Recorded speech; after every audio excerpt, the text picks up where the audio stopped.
Cool, it's been about 10 years since I last drove a Dacia. Has the brand become significantly swankier in that time? Well, no, I'll tell you now, it hasn't. But that doesn't mean it's not worth checking out, especially if you're after a super affordable, bang for your buck kind of car.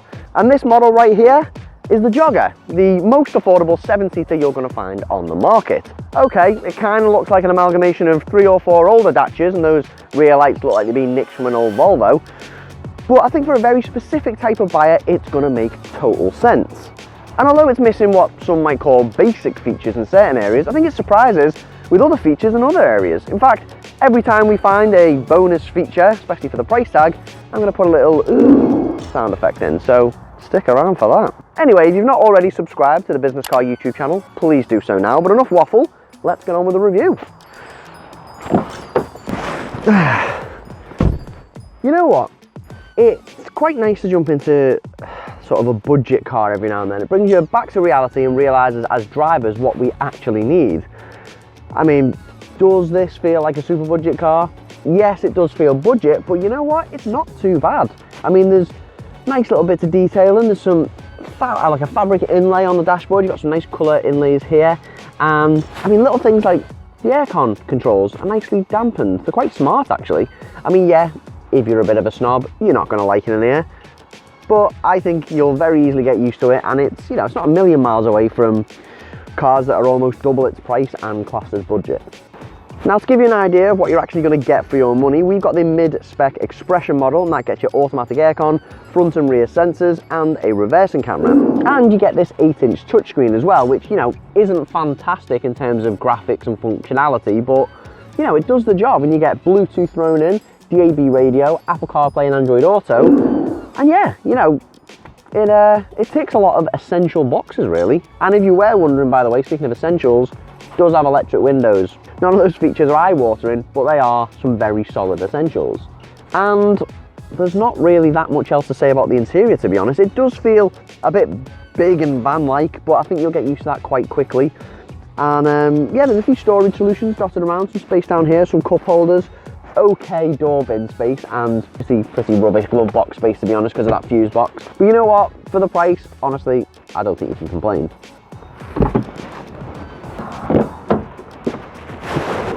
So it does feel like a bit of a shell back here, again very van-like, but I tell you what, the space on offer is spot on. You've got loads of headroom, loads of legroom. You can put your feet under the seat in front like that and get quite comfortable. And this bench is very wide and very flat as well, so sliding about on your bum like that, very easy to do, and you'll probably fit 3 adults side by side quite easily.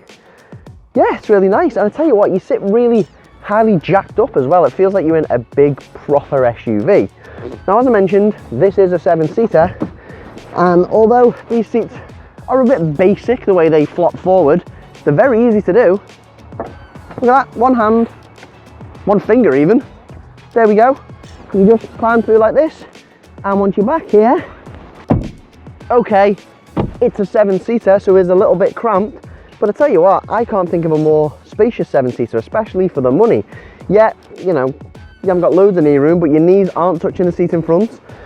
Your head won't be hitting the roof when you go over the speed bumps, and yeah, honestly, it's pretty good even for adults. You can just about put your feet under the seat in front as well to just take the strain off your knees. So, you know, half an hour back here, even for an adult, like I say, shouldn't be too bad.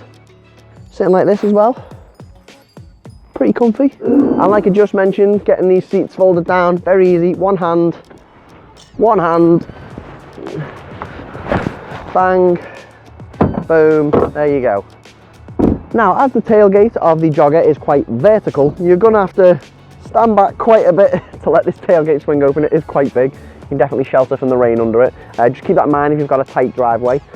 And with all the seats in place, you get about 160 litres of storage space here, which isn't great, but you know, it's enough for, well, probably shopping, rucksacks, even some mini suitcases. Unfortunately, you don't get a dedicated space to put this parcel shelf, which goes just behind those middle seats, so you will have to stash that somewhere. Put that there for now. Of course, the big draw of this car is the fact that these seats fold down. So fold these down like that. Very easy to do. But the big draw really is removing these altogether, which is, you know, doable. It's just a bit of a faff. 1, 2, and there you go. With those seats out, you've got about 700 litres of storage space, which is great. Of course, those middle seats fold as well and roll forward.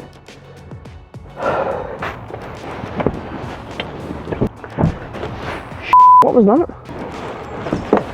And there you go. With those seats roll forward, you've got up to 1,800 litres of storage space, which is, you know, it's van-like. It's absolutely huge.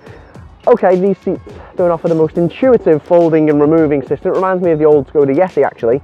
But you know what? Space on offer is great, and it's quite a nice boxy shape to it as well. You might lose a few things down these little holes, but, you know, overall, it's really practical. You've got a nice low load lift as well, so loading long objects in is really easy to do. And you can sit and have a nice rest as well. I've got to put these back now.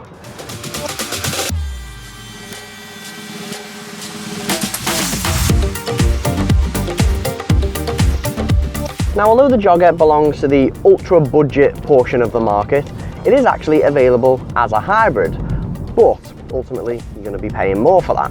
And if that sounds counterintuitive to you, especially if you're on a budget, then you can go for the other engine that's available, which is a 1 litre 3-cylinder 109 horsepower petrol, and that's mated to a 6-speed manual gearbox. And you know what? It's all right, this little engine. I mean, drop down a gear or so, you know, it's got enough pull. It's certainly one of the better 1 litre 3-cylinders.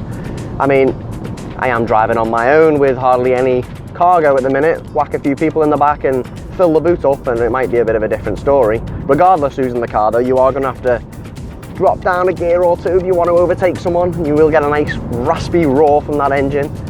But overall, you know, it does the job. And this 6-speed manual gearbox is snappy enough as well. It's not amazingly finessed, but it's not too fatiguing to use. And all things considered, this engine is actually pretty efficient. I mean, we've been getting between 40 to 55 miles per gallon, and Dacia claims an average of around 48 miles per gallon. So I'd say that's pretty accurate. And you know what, apart from its slightly lackluster performance, the Jogger's perfectly fine to drive. It's actually really comfortable. A bit like a van, it's designed to carry people and luggage, and you know, when you haven't got people and luggage in the car, it's really wafty and cushioned and feels like you're driving on a cloud. It's really nice. I mean, yeah, that does result in a bit of lean in the corners, but if you're going into corners at speed in the Jogger, there's something wrong with you. You know, the steering's not got much feel, and it's not exactly exciting to drive, but there's certainly cars around double its price that offer a similar meh experience. And that's not such a bad thing in such a practical car, you know, a car that you're not going to be whipping around corners. Also, for all the company car drivers out there, if you want to bag yourself a Jogger, you're looking at a 31% BIK tax rate for 2023 and 2024.